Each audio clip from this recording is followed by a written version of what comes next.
Hey folks, everything new under the sun. Matthew 24, it speaks about things that are happening in the last days and what are the signs of the coming of the Son of Man. And they are many. One of those things is lying and deceit, deception, misinformation, malinformation, disinformation. Now, those last three words specifically aren't written there, but it speaks of the deception of many. So Jesus, he sat on the Mount of Olives, and now the Mount of Olives is where he's going to come back, and he's going to return, and it's going to split in two. And the disciples asked him, saying, "Tell us, when will these things be? What will be the sign of your coming and the end of the age?" Jesus answered and said, "Take heed that no man deceives you, for many will come in my name, saying, 'I am the Christ,' and will deceive many." But that's not the only thing. Not the false prophets who come in the name of Christ. It says, "And you will hear of wars, rumors of wars. See that you are not troubled, for all things must come to pass. The end is not yet. We expect the first to come. Wars, rumors of wars, antichrists, if you will, many of them. All these things must come to pass. The end is not yet. For nation shall rise against nation, kingdom against kingdom. There will be famines, pestilences, and earthquakes in various places. All these are the beginning of sorrows." Now, these are all things that are happening during the first part of Revelation chapter 6, otherwise known as the four horsemen of the apocalypse.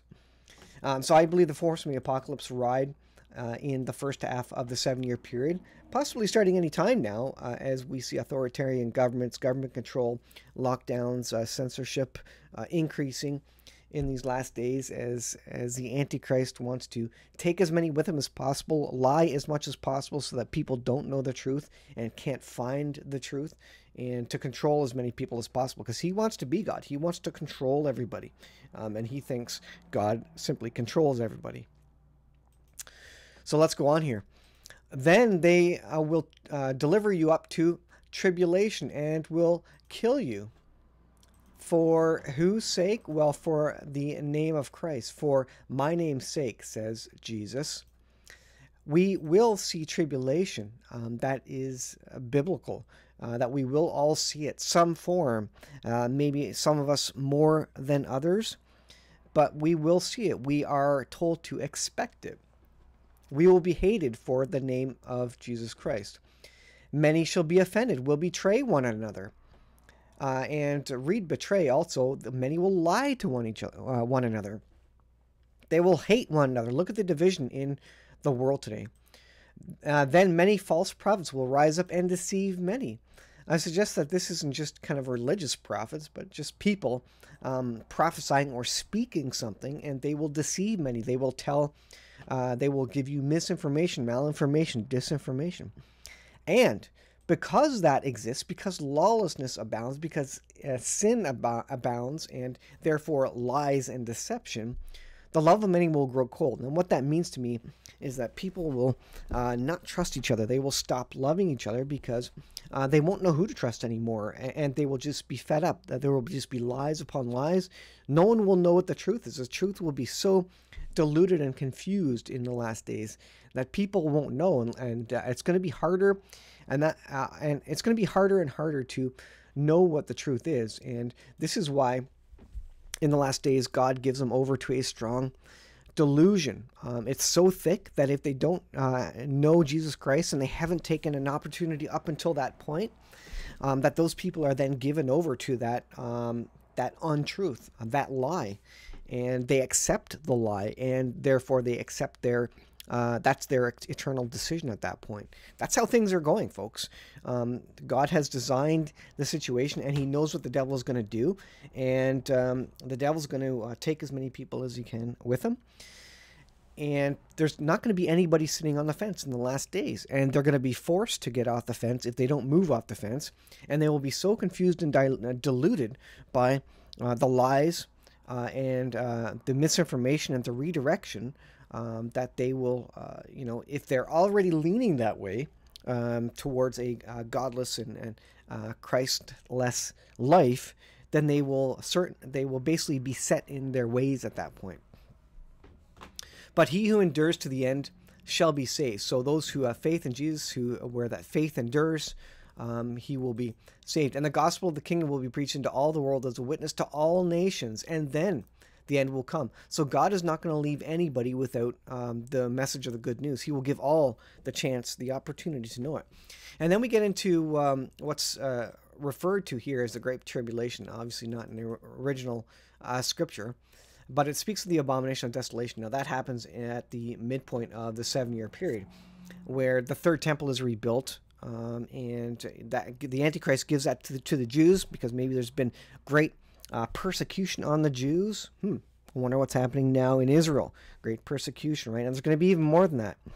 And maybe after a significant war as well, maybe Ezekiel 38, 39 there. Again, dual fulfillment, but one prior to the 7-year period, where the Jews are pushed to the brink. And as part of the peace deal, oh, Jews, you can rebuild your third temple. Oh, Arabs, you can also worship on the Temple Mount. And Christians will give you a place as well, so we can all worship, quote unquote, peacefully on the Temple Mount, each of us to our own religions. And he will allow them to rebuild the third temple via that. And they will think he is the Messiah due to that. But at the 3.5-year mark, at the midpoint of the 7-year period agreed to, which was the peace covenant, the length of time that the peace deal was made for, he will say, you know what? I am God. I'm going to sit on the throne in the third temple, and he will declare himself to be God at that point in time. And that's going to kind of wrap up the great deception that the Antichrist brings to the table. Because at that point, when he sits on the throne in the third temple, everybody will know he is the Antichrist, because it's an abomination of desolation. And the Jews will know it. The Christians will have already known it. I think the Christians will know at the beginning of the 7-year period. And yes, I think we'll be here for this period, because that's persecution of the world on us, or Satan. And we're being persecuted by, Satan all the time. But we will not be here for the wrath of God, a.k.a. The Great Tribulation. I believe the Great Tribulation doesn't start at the start of the 7-year period. It starts at the abomination of desolation. That's the red line. That's where God says, okay, the abomination of desolation has occurred in the third temple in Israel. Now I'm coming back, and my wrath is coming as well. And so that's when the Great Tribulation kicks off. And that's the midpoint. Maybe the year 2028. I don't know. I don't know if this is accurate or not. But at this point in time, if this timeline is correct, then that will kind of be where that occurs. So the wrath of God, maybe comes at 2028. And 2028 is a reference to the year 6000, which, the earth was created in 6 days, and on the 7th day God rested. And also, man is, it says in Psalm that man lives for about 70 years, but if by reason of strength through God, maybe 80 years.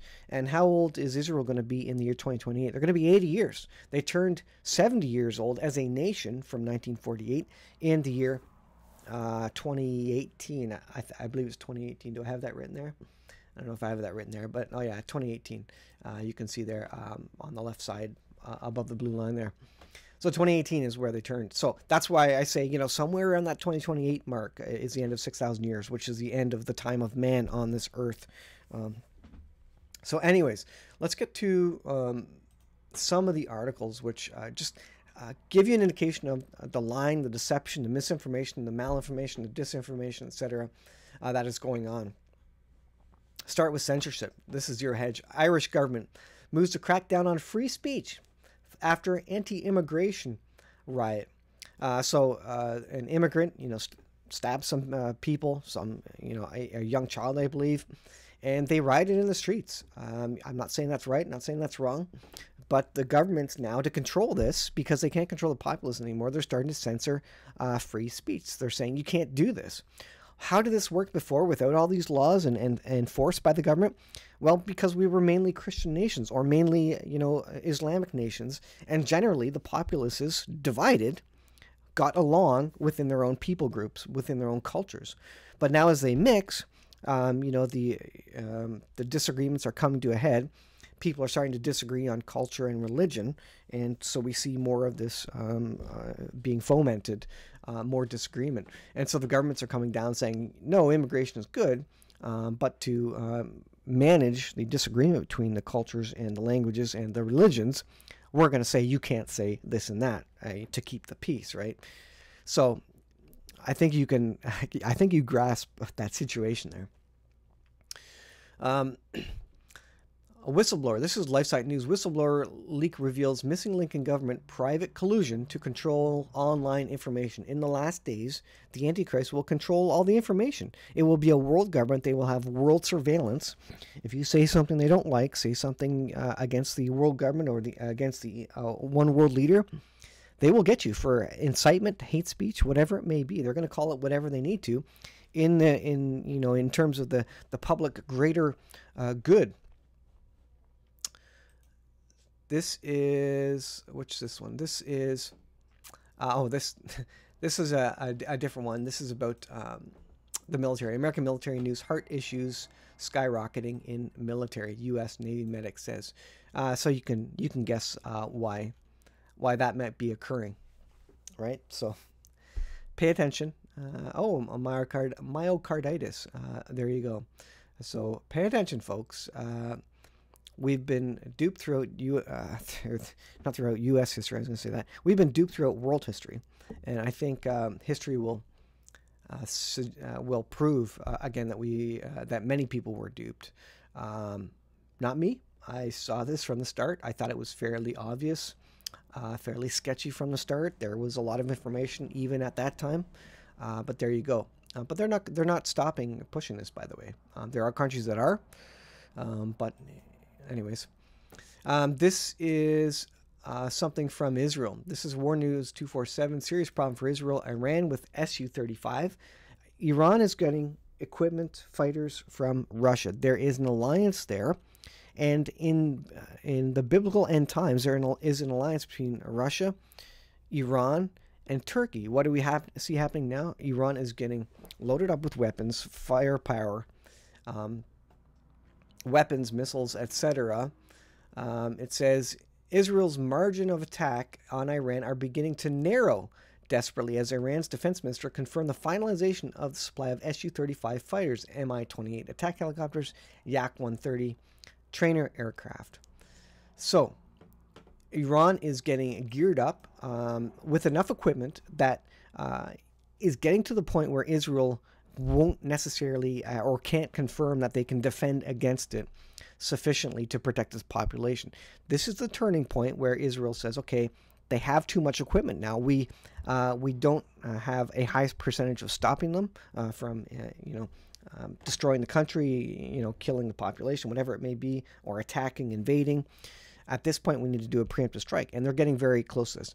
Now, the speculation is that maybe all of this started with Hamas as an opportunity to start clearing out the nations directly surrounding Israel.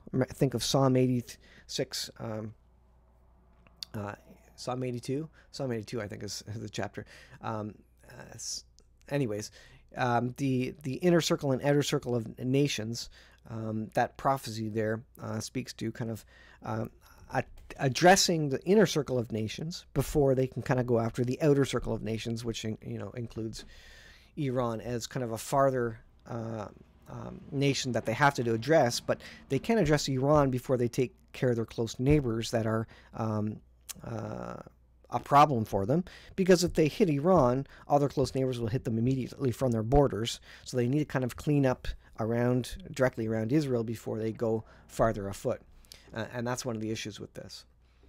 So folks, again, just kind of another news update to say that we're in the last days. I think Matthew 24 is being fulfilled before our eyes. There's going to be way more deception, misinformation, malinformation, disinformation in the last days. It's very appropriate that the government started, pulled out those words out of a hat in the last 4 years because of what. And that is very true. And that is exactly what is going to come against us. And people, friends, family, neighbors are going to get hardened. They're going to get set on one side of this or the other. And they will not move. And that's part of the purpose that God has in mind for the last days, to get people off the fence. And as this delusion, as this misinformation increases, it will force people, it will solidify, it will concrete in their hearts and minds what they believe, so that they take a position for Christ or against. And so when you see the lines dividing, the line drawn in the sand, yes, When you see that in countries where it's getting more distinct, those who, that one group of people versus another group of people, that is actually what is supposed to be happening in these last days to get people off the fence. And I don't want to get into the argument, is God causing this? Are we all robots? Are we all, predestined for this or that? That's a side issue and a different conversation. Point is that at one point, just before the wrath of God comes, everybody will be off the fence. There will be no one on the fence anymore. Due to misinformation, malinformation, we know that the Lord sends a strong delusion finally for the people who are just given over to the lies, so that they are set in their ways and they've made their decision at that point. So make sure people around you know the love of Christ and know that they need to be saved through Jesus Christ, that they know the truth before the delusion and the misinformation, malinformation, disinformation gets stronger. And it will get stronger. And the consequences of going against the narrative will get stronger in the last days, as we'll be, our bank accounts will be frozen, we will be in prison, we will be charged for hate speech, whatever it may be. Again, ultimately for the name of Christ.